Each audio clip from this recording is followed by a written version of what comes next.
Hello everyone and welcome back to my YouTube channel. आज हमारे retirement और death of the partner की आखिरी वीडियो है। हमने कल पढ़ा था कि यदि पार्टनर अकाउंटिंग ईयर है उसके बीच में ही चला जाता है तब कैसे उसके प्रॉफिट को कैलकुलेट करेंगे और उसका ट्रीटमेंट क्या होगा। उसी से रिलेटेड हम आज कुछ क्वेश्चन करते हैं न्यूमेरिकल और समझते हैं कि किस तरीके से चीज़ें होंगी। क्लियर? चलो तो बिना देरी करते हुए शुरू करते हैं। तो मैं इस्तेमाल कर रहा हूं टीएस ग्रेवाल बुक जिसका क्वेश्चन नंबर है 56, retirement and death of the partner. तो क्वेश्चन क्या कह रहा है भाई? क्वेश्चन है कि एबीसी 3 पार्टनर है और उनका प्रॉफिट शेयरिंग रेशियो है 2:1। अब सी भाई चला गया, सी की मृत्यु हो गई कब? 30 जून को, 30 जून 2018 को इसकी मृत्यु हो गई। अच्छी बात है? नहीं, अच्छी बात तो नहीं है, बुरी बात है, लेकिन खैर जाने वाले को कौन रोक सकते हैं। तो भाई सी चला गया। अब क्या हुआ? प्रॉफिट फॉर 31 मार्च 2018, मतलब ये पिछले साल का प्रॉफिट आपको बताया गया। कितना है? 1 लाख रुपए। और पिछले साल की सेल, क्योंकि हमारा जो ईयर है वो कब से चालू हो रहा है? वो चालू हो रहा है 1 अप्रैल से लेके 31 मार्च। ये है हमारा अकाउंटिंग ईयर, 1 अप्रैल टू 31 मार्च। तो यहां पे जो प्रॉफिट दिया है वो 31 मार्च 2018 है, मतलब ये प्रीवियस ईयर का प्रॉफिट दिया है और प्रीवियस ईयर की सेल भी दी है। कितनी? 10 लाख। इस साल की जो सेल है ड्यूरिंग दी जो पीरियड है, कौन सा? अप्रैल टू जून, क्योंकि जून में गया है ना भाई हमारा। तो अप्रैल से लेके जून तक की जो सेल है वो दी है 1,50,000 रुपए। अब आपको पूछा गया भैया कि सी का शेयर कैलकुलेट करो। चलो तो कर लेते हैं भाई। हमने 2 बेसिस पढ़े थे ना, एक तो प्रीवियस ईयर बेस पर और एक टर्नओवर बेस पर प्रॉफिट कैलकुलेट करना है। तो यहां पर टर्नओवर दिया, सेल दी है, मतलब ये टर्नओवर बेसिस है। तो चलो स्टेप 1 में क्या करना था भाई? सॉल्व करते हैं क्वेश्चन को। स्टेप 1 हमको क्या कैलकुलेट करना है? सबसे पहले नेट रेट ऑफ रिटर्न, है ना, ये कैलकुलेट करना है। तो उसके लिए हमें क्या चाहिए? प्रीवियस ईयर का प्रॉफिट और प्रीवियस ईयर की सेल, दोनों चीजें हमारे पास। प्रॉफिट डिवाइड बाय सेल, कौन सी? प्रीवियस ईयर की। तो प्रॉफिट है 1 लाख और सेल है 10 लाख। तो भाई कितना आ जाएगा? 10%। ये आ गया भैया क्या? नेट रेट ऑफ रिटर्न आ गया। क्लियर? चलो अब इस साल का सेल कितनी? इस साल की 1,50,000 रुपए। तो करंट ईयर करंट प्रॉफिट लिख देता हूं मैं, ईयर तो है नहीं, तो करंट प्रॉफिट, अभी का प्रॉफिट हम कैसे कैलकुलेट करेंगे भैया?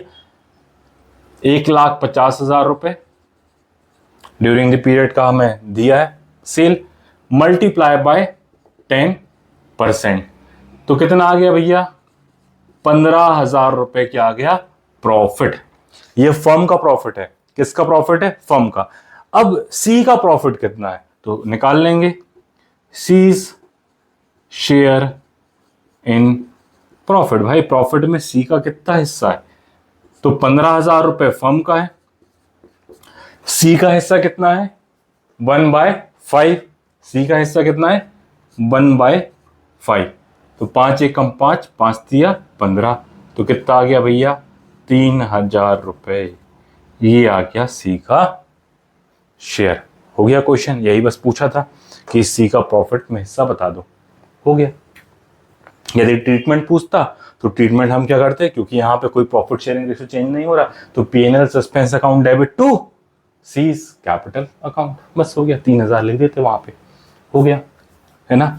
चलो फटाक से एक और बड़ा सा क्वेश्चन करते हैं, एकदम बड़ा वाला, जिसमें साहब कुछ बनाने दिया जाए, revaluation, partners capital account, balance sheet, सब कुछ हमको बनाने को बोला जाए। एक बड़ा सा क्वेश्चन फटाक से अपन शुरू करते हैं। सो क्वेश्चन नंबर है 54, अगेन टीएस ग्रेवाल बुक का। तो क्वेश्चन है एबीसी 3 पार्टनर भाई, इनका रेशियो 5:3:2 और एक बैलेंस शीट दी है, ठीक है।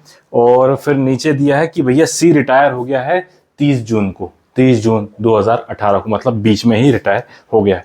अब नीचे कुछ चीजें दी हैं जैसे बिल्डिंग वैल्यूड हुई है 22 लाख की, investment valued 3 lakh, stock taken 8 lakh. फिर नीचे दिखा है कि goodwill of the firm we valued at 2 years purchase of average profit of the past 5 year। मतलब आपको गुडविल भी निकालनी है, वहां पर नीचे आपको 5 साल के प्रॉफिट दे दिए गए हैं और एवरेज प्रॉफिट मेथड से आपको वो गुडविल निकालनी है। कितने साल की? 2 year परचेज की। और साथ में क्या दिया है कि भैया जो सी का प्रॉफिट है वो भी आपको कैलकुलेट करना है, और वो भी 3 साल के प्रॉफिट से आपको कैलकुलेट करना है। 3 साल का एवरेज ऑफ प्रॉफिट लेना है और उससे आपको सी का शेयर प्रॉफिट का निकालना है। और बोला है कि सी को जो भी अमाउंट पे होगा वो उसके लोन अकाउंट में ट्रांसफर होगा, और बस यही सारी चीजें, और उस पर 10% का आपको इंटरेस्ट देना है। चल कोई दिक्कत नहीं है, कर लेते हैं फटाक से। तो सबसे पहले मैंने क्या बना दिया? रिवैल्यूएशन, पार्टनर्स कैपिटल अकाउंट भी बना लिया है मैंने, और बैलेंस शीट भी बना लिया। चलो शुरू करते हैं।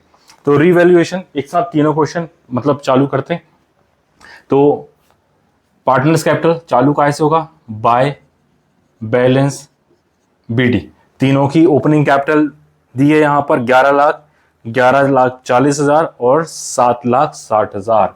तो ए की है भैया 11 लाख, बी की है 11,40,000 और सी की है 7,60,000। ये उनकी कैपिटल दी हुई गई है। चल अब देखते हैं और क्या है, रिवैल्यूएशन देखते हैं। भाई बिल्डिंग भी valued at 22 lakh. Assets side balance sheet में बिल्डिंग की कीमत है 18 लाख, अब 22 लाख हो गई, मतलब बिल्डिंग की कीमत 4 लाख से बढ़ गई। तो यहां पे लिखेंगे बाय बिल्डिंग 4 लाख। 4 लाख से बिल्डिंग की कीमत बढ़ गई। साथ में और क्या लिखा है? Stock valued 3 lakh. स्टॉक पहले थे 4 लाख के, स्टॉक पहले थे 6 लाख के, अब नहीं sorry, investment valued 3 lakh. Investment की कीमत कितनी होगी? 3 लाख। इन्वेस्टमेंट थे पहले 4 लाख के, अब 3 लाख के, मतलब 1 लाख से इन्वेस्टमेंट की वैल्यू कम हो गई। तो भाई एसेट्स है, तो यहां पे लिखेंगे टू इन्वेस्टमेंट कितना? 1 लाख। 1 लाख रुपए से इन्वेस्टमेंट की वैल्यू हो गई कम। साथ में फिर है स्टॉक। स्टॉक की वैल्यू हो गई है अब 8 लाख, पहले थी 6 लाख, मतलब 2 लाख से स्टॉक बढ़ गए। तो इस साइड टू स्टॉक 2 लाख। साथ में अच्छा बैलेंस शीट में भी लिखते चले। चलो बिल्डिंग की भाई यहां पे तो सीधा बिल्डिंग अब 22 लाख की है। फिर इन्वेस्टमेंट अब है कितने के? 3 लाख के, और साथ में स्टॉक है अब 8 लाख का। ये भी साथ साथ अपन लिखते चलते हैं, ये भी बैलेंस शीट में। अब और क्या भैया? गुडविल निकालना भाई। तो चलो कैलकुलेशन ऑफ गुडविल। 5 साल के आपको प्रॉफिट दिए, 5 साल के। तो first, second, third, fourth, fifth, 5 साल के प्रॉफिट। पहले साल का प्रॉफिट है 4 लाख, दूसरे साल का प्रॉफिट है 5 लाख, तीसरे साल का प्रॉफिट है 6 लाख, चौथे साल का प्रॉफिट है 8 लाख, और 5वें साल का है 7 लाख। टोटल करेंगे आएगा कितना? 30 लाख। टोटल करेंगे कितना प्रॉफिट आएगा? 30 लाख। अब एवरेज निकालना है तो डिवाइड कर देंगे किससे भाई? 5 से, क्योंकि 5 साल के। तो 5 छक्का 30, तो कितना आ गया भैया? 6 लाख। ये आ गया हमारा एवरेज प्रॉफिट, कितना? 6 लाख। अब गुडविल निकाल लेंगे। गुडविल तो 6 लाख इंटू 2 साल की परचेसिंग ईयर दिया है, 2 ईयर परचेज दिया है, तो 2 से मल्टीप्लाई कर देंगे तो कितना आ जाएगा? 12 लाख। 12 लाख ये आ गई गुडविल, वैल्यूड गुडविल। अब इसमें सी का हिस्सा कितना है? तो गुडविल में सी का शेयर निकाल लेंगे। तो भाई सी का शेयर कितना है? 2/10। तो सीज शेयर ऑन गुडविल, तो गुडविल आई है हमारी 12 लाख की। सी का शेयर है इसमें 2/10, तो 1 से 1 घट गया, तो भैया कितना बचा, 2,40,000। ये आ गया सी का शेयर। अब ये देगा कौन, गेनिंग पार्टनर देंगे, सिंपल सी बात है। अब न्यू रेशो तो दिया नहीं है, न्यू रेशो तो दिया नहीं है, मैं यहां पर लिख देता हूं भैया ABC, रेशो है 5:3:2, सी चला गया है। तो अब गेनिंग, न्यू रेशो तो दिया नहीं है, तो जो ओल्ड रेशो है वही न्यू रेशो बनेगा और वही इनका गेनिंग रेशो भी बन जाएगा। ये तो अपन पहले ही कर चुके हैं। तो इस 2,40,000 को ये देगा भैया कितना, 5/8, तो 8 तिया 24 और 3 पंचे 15, तो 1.5 लाख रुपए कौन देगा, ए। तो यहां पर अपन सीधे लिख देते हैं बाय एस कैपिटल, सी देगा, सी को मिलने वाले हैं कितने, 1.5 लाख रुपए, ए देगा। और बाय बीस कैपिटल, बी देगा कितना भैया, 3 है ना, तो 90,000, 90,000 कौन देने वाला है भैया, बी देने वाला है। तो अब ये दोनों देंगे तो उनकी कैपिटल में से भी कम हो जाएगा, तो यहां पर अपन सीधे लिख देंगे 2C कैपिटल, ए के में से कितने चले गए, 1.5 लाख रुपए, और बी के में चले गए 90,000 रुपए, कम कर दिया, ये हो गया। चल और क्या है भैया, रिजर्व है, रिजर्व बांट देते हैं। चलो ये क्लियर हो गया, इसको मैं हटा दूं। चलो रिजर्व बांट देते हैं। तो वर्कमैन कंपनसेशन रिजर्व है, कितने का है, 10 लाख का है। तो 10 लाख भाई तीनों में पड़ जाएंगे, ABC, तो 10 लाख ओल्ड रेशो में बढ़ जाएगा, तो 10 × 5/10, फिर 10 लाख × 3/10, और 10 लाख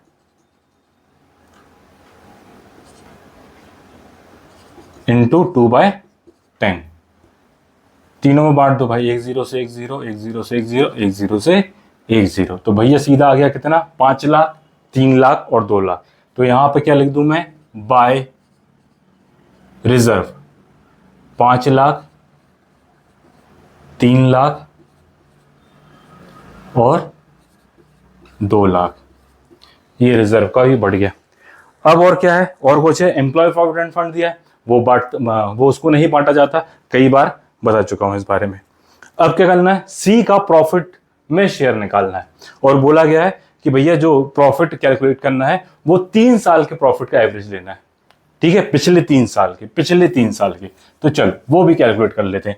तो पिछले 3 साल का प्रॉफिट देखो यहां पर लिखा है 6 लाख, 8 लाख, 7 लाख, जो प्रीवियस कंटिन्यूस ईयर है ना। तो 6 और 8 कितने हो गए, 14, 14 और 7 हो गए कितने, 21, तो कितने हो गए भाई, 21 लाख, 21 लाख रुपए पिछले 3 साल का एवरेज है, ठीक है। इसको मैं यहां पे मिटा देता हूं, नहीं तो कंफ्यूज हो जाओगे। 1 2 3, कितना, 21 लाख, ये पिछले 3 साल का है, तो डिवाइड कर देंगे 3 से, तो कितना निकल के आ जाएगा भैया, अब 7 लाख, कितना निकल के आया, 7 लाख, ये आ गया एवरेज प्रॉफिट। अब ये तो है एवरेज प्रॉफिट, अब हमको निकालना है कि अप्रैल से लेके जून तक, क्योंकि जून में गया है पार्टनर, तो अप्रैल से लेके जून तक का कितना प्रॉफिट होगा। ये तो एवरेज प्रॉफिट हुआ साल भर का 7 लाख, तो 3 महीने का प्रॉफिट कितना, अप्रैल मई जून, 3 महीने का प्रॉफिट कितना होगा। तो 3 महीने का प्रॉफिट निकाल लेंगे, 3 मंथ प्रॉफिट, 3 मंथ प्रॉफिट, तो 7 लाख इंटू 3 डिवाइड बाय 12, तो 3 एकम 3, 3 चौके 12, फिर 4 एकम 4, बचा यहां पर 3, 4 सत्ते 28, बचा 2, 4 पंचे 20, 0 0 0, कितना आ गया भैया, 1,75,000 रुपए। ये आया 3 महीने का प्रॉफिट, कितने महीने का, 3 मंथ का। तो इसमें, और ये किसका है, फर्म का प्रॉफिट है ना, इसमें अब सी का शेयर कितना है तो वो निकाल लो भाई। तो 1,75,000 इंटू 2/10, सी का शेयर निकाल रहे हैं ना, सी इज प्रॉफिट। तो एक ज़ीरो से एक ज़ीरो मल्टीप्लाई कर दो, तो 0 0, 5 दूनी 10 बचा 1, फिर 2 सत्ते 14 और 1 15 बचा 1, 2 2 कम 2, 35,000। 35,000 रुपए किसको मिलेंगे? सी को मिलने वाले हैं, क्योंकि वो 3 महीने का प्रॉफिट है वो। ठीक है, 3 महीने का प्रॉफिट है कितना? 1,75,000 रुपए। तो उसमें से सी का हिस्सा कितना हुआ? 35,000 रुपए। तो अब यहां पर क्या लिखेंगे? By P&L suspense account. भाई सस्पेंस के नाम से बताया था ना, जहां पे प्रॉफिट शेयरिंग रेशियो चेंज नहीं होते तो वहां पर क्या जाता है? P&L suspense. तो यहाँ चेंज नहीं हो रहा है तो P&L सस्पेंस के नाम से लिख देंगे कितना? 35,000 रुपए। अब देखो ये जो 35,000 रुपए वो कहां जाएंगे? बैलेंस शीट में भी लिखा जाएगा। P&L सस्पेंस किस साइड? Asset side. क्यों लिखा जाएगा भैया? क्योंकि ये क्या है? ये क्या है? फर्म के लिए नुकसान है ना, चला गया, चला गया ना प्रॉफिट, इतना देना है, चला गया, तो इसलिए तो 35,000 रुपए। तो यहां पर लिख दूंगा मैं 35,000 रुपए। क्लियर? अब और क्या बचा? मेरे ख्याल से हो गया है, और कुछ तो निकालना नहीं है, बस चलो कैलकुलेशन कर लेते हैं। बैलेंस शीट में और बाकी चीजें अपन फिल कर देते हैं फिर। अच्छा, अभी रिवैल्यूएशन का प्रॉफिट तो निकाला ही नहीं भैया, चलो फटाक से निकाल लो। 2 और 4 कितना हो गया? 6 लाख। और बचा कितना? 1 लाख गया, तो बचे 5 लाख। अब 5 लाख को बांट देते हैं भैया प्रॉफिट शेयरिंग रेशियो में। तो 5 लाख इंटू 5/10, तो हो गया कितना? 2,50,000। तो सीधा सीधा यहाँ पे क्या जाएगा? To profit transfer partner capital account, ABC तीनों में बांट दो। तो ए का आ गया कितना? 2,50,000। बी का जाएगा कितना? 1,50,000। और सी का जाएगा कितना? 1 लाख। ये हो गया, बांट दिया गया। तो यहां पर भी अपन क्या लिख देंगे? बाय रीवैल्यूएशन 2.5 लाख, फिर 1.5 लाख और 1 लाख। बस हो गया।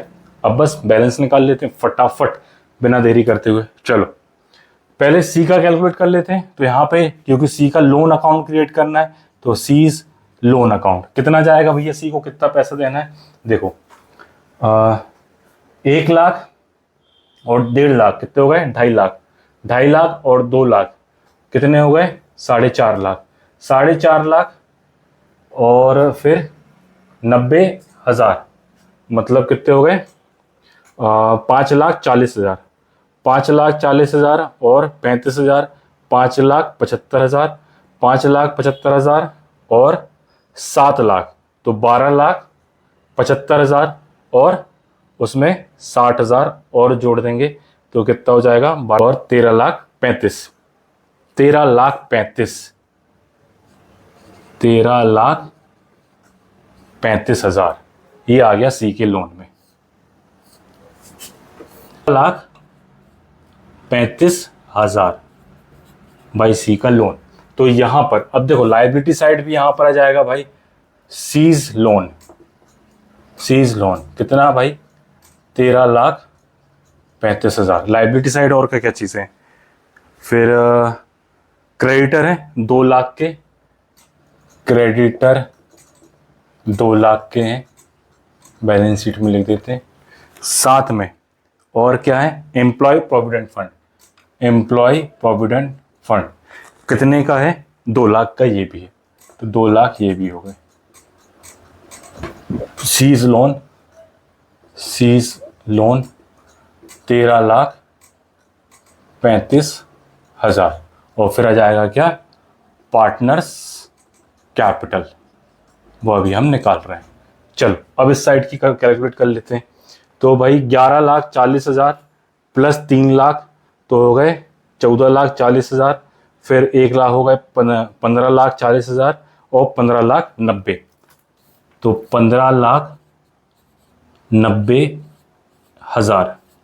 15,90,000 में से 90 गए तो सीधा सीधा आ जाएगा यहाँ पे टू बैलेंस CD। 15 लाख 90 में से 90 चले गए तो यहाँ पर बचा सीधा 15 लाख। तो टोटल यहाँ पर नीचे लिख देंगे क्या, 15,90,000, C का 13,35,000। अब A का निकाल लेते हैं, A की कैपिटल 11 लाख प्लस 5 तो 16, और 16 और 2.5 लाख कितने हो गए, 18.5 लाख। 18,50,000। 18,50,000 में से 1.5 लाख गए तो कितने बचे भाई, सीधा 17 लाख। तो यहाँ पे आ जाएगा 17 लाख। ये अब यहाँ पे तो A की कैपिटल आई भैया क्लोजिंग वाली 17 लाख, और B की आई निकल के 15 लाख क्लोजिंग कैपिटल। ठीक है, दोनों को जोड़ देते हैं तो 0 0 0 0 0, फिर 5 7 12 की 2 बचा 1, और कितने हो गए, 32 हो गए ना, 32 लाख। बस बैलेंस शीट में और कुछ बाकी है क्या लिखना, हाँ डेटर है भाई, डेटर भूल गए थे आप, डेटर लिख लो भाई, कितने के हैं, 10 लाख के डेटर हैं, 10 लाख के, और कैश और बैंक है 6 लाख का। तो डेटर हैं 10 लाख के और कैश और बैंक है 6 लाख का। चलो क्वेश्चन हमारा कंप्लीट, और कुछ लिखना बाकी तो नहीं रह गया, बस हो गया है। अब फटाक से हम पूरा टोटल कर लेते हैं। चलो तो 22 और 8 हो गए कितने, 30 लाख। 30 और 10 40, 40 और 6 46, 46 और 3 हो गए 49, 49,35,000, 49,35,000। ये हो गया एसेट साइड का टोटल। और ऐसे ही हम कर लेते हैं लाइबिलिटी साइड का, तो 4 लाख, 4 और 13 17 लाख, 17,35,000, और 17 और 32 हो गया, उतना ही साइड, हाँ 49,35,000 हो गया भाई। देखो दोनों साइड बराबर आ गए। तो इस तरीके से पूरा क्वेश्चन हमने सॉल्व कर लिया, जहाँ पे हमने गुडविल भी निकाला है ना एवरेज प्रॉफिट मेथड से, और साथ में हमने C का शेयर भी प्रॉफिट का कैलकुलेट किया, वो भी प्रीवियस ईयर के प्रॉफिट से। तो इस तरीके से पूरा क्वेश्चन हमने सॉल्व कर लिया। आप भी कुछ क्वेश्चन न्यूमेरिकल क्वेश्चन सॉल्व करके देखिए, प्रैक्टिस करिए, आराम से बनेगा। कोई ऐसा कोई कठिन काम नहीं है ये क्वेश्चन करना। एक बार यदि आपको बस समझ में आ गया ना, फिर तो दे दना दन होने वाला है ना। तो बस यही आपसे मैं हर बार रिक्वेस्ट करता हूँ कि रिवाइज करिए और प्रैक्टिस करते रहिए। प्रैक्टिस करेंगे तो अपने आप सारी चीज़ें आसान हो जाएंगी। ठीक है, तो ये था हमारा डेथ और रिटायरमेंट का आखिरी टॉपिक। अब कल से हम पढ़ेंगे डिसोल्यूशन ऑफ द फर्म। ठीक है, तब तक बस अपना ख्याल रखिए और बस पढ़ते रहिए। Thank you and bye.